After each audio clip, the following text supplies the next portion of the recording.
Salutations à mes parents du non ainsi qu'à mes parents du oui. J'ose espérer que vous vous portez bien. C'est ainsi votre parent du non.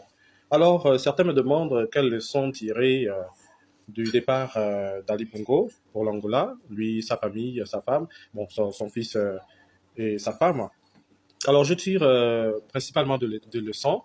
La première leçon, c'est d'abord sur la question de la justice. Vous voyez, j'entends souvent dire des gens, ah, je crois j'ai foi en la justice de mon pays, et ainsi de suite. Bon, mais moi, j'ai pas du tout foi en la justice de mon pays. C'est d'abord la première chose. Donc, je n'y crois pas. Et pour ma part, hein, je pense que c'est mon avis à moi. Et là, je ne suis pas obligé de penser que toute cette justice est juste, honnête et est une justice pour le peuple. Voilà. Donc, je pense pas que ce soit d'ailleurs une justice pour le peuple. Ça, c'est mon avis à moi. Deuxième chose, je vais m'adresser à mes parents comptabilistes. Vous avez vu, M. Ali Bongo a pris son avion, lui, sa femme, n'est-ce pas, son enfant. Il n'a amené personne d'autre. Tous ceux qui ont suivi Ali Bongo quand il était au pouvoir, tout le monde, personne n'est allé avec lui. Certains même alors nous parlons, qui étaient avec le fils, bien certainement avec lui-même, certains alors nous parlons sont enfermés, sont incarcérés. Je fais allusion notamment à Yann Goulou et à M. Vounajami. Voilà. Donc, c'est une leçon que nous devons tirer pour tous les kunabilistes euh, qui, euh, qui font dans un enthousiasme démesuré, n'est-ce pas, et qui ne comprennent pas qu'au final, ils resteront tranquillement au pays lorsque les chefs d'État qui les ont encouragés s'en iront. Quelle est la finalité du kunabilisme? C'est ça, aujourd'hui, tout ce qui était derrière Noureddin, qui travaillait avec Noureddin, Noureddin est parti, hein. Noureddin est parti, c'est fini. Et Yann Goulou est resté incarcéré. Voda Jami est resté incarcéré. Dites-moi un peu ce que ces deux personnes-là ont fait qui peut dépasser ce que certains pédégistes qui sont à l'extérieur là ont pu faire. Donc, Voda Jami, Yann Goulou vont être responsables de 57 ans de pédégisme, n'est-ce pas, et de gabégie. Si tout le pays va mal, c'est à cause de Voda Jami, puisque Ali Bongo a enlevé son corps, Sylvia Bongo a enlevé son corps, comment il s'appelle, Noureddin a enlevé son corps. Donc, qu'est-ce qui reste? C'est Yann Goulou et Bounadjami qui vont donc être rendus responsables de tous les maux du Gabon. Vous voyez, voilà. C'est une leçon.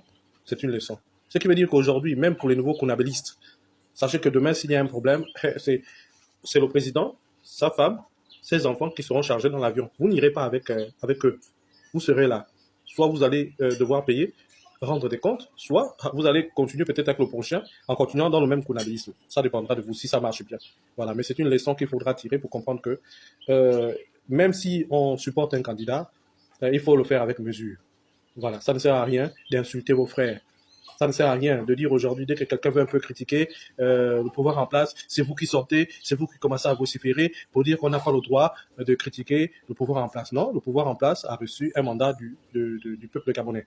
Et donc, ce mandat, c'est pour gérer le pays. Mais on ne peut pas laisser ce pouvoir gérer le pays sans observation, sans rien dire. Si c'est bon, on va dire que c'est bon. Quand c'est mauvais, on dira aussi que c'est mauvais. Mais pourtant, ce n'est pas le comportement que les conabilistes laissent entrevoir. On a l'impression que depuis que le pouvoir est là, le Gabonais n'a plus le droit de s'exprimer.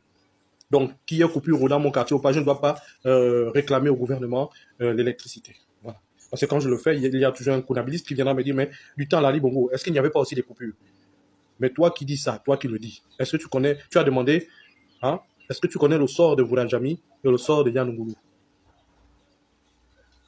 Eux aussi ont parlé, Voulanjami. On a vu comment il a parlé. À une époque, qu'est-ce qu'il avait dit? On se reverra à l'élection.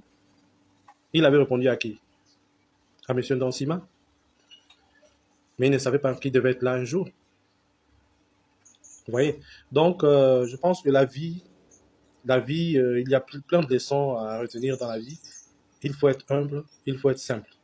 On peut s'opposer, on peut soutenir ceux qui sont au pouvoir, sans toutefois écraser ceux qui ne soutiennent pas le pouvoir.